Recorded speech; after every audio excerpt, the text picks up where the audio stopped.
ஒருமையில பேசுவது இருக்கக்கூடாதுன்றதுதான் நம்ம கண்ணியமான விமர்சனம் தான் இருக்கணும். எதிரி எவ்வளவு பெரிய ஆளாக இருந்தாலும் களத்தில் கருத்தியலாக எதிர்கொள்ளணுமே தவிர தரைக்குறைவாக பேசுவதால் ஒருத்தர் வெற்றி அடைஞ்சிட முடியாது.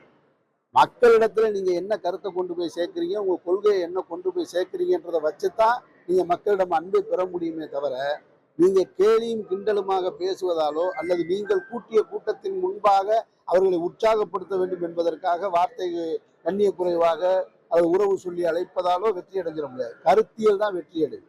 அதனால எப்பொழுதுமே நம்ம தவிர்த்துக்கிறது தான். யாராக இருந்தாலும் சரி, நான் முழுக்க முழுக்க என் உயிர் உள்ளவரை கடைசி வரைக்கும் பாசிசத்தையும் பாஜகவையும் எதிர்ப்பு நிலையில் உள்ளவன். நான் ஒரு நாளும் ஒருமையில நான் பேசினதே கிடையாது. மரியாதைக்குரிய பிரதமர் மோடி அவர்களையும் தான் சொல்லுவேன்.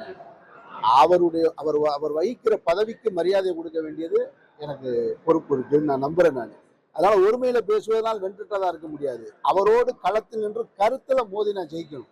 அதுல நான் உறுதியா இருக்கேன்.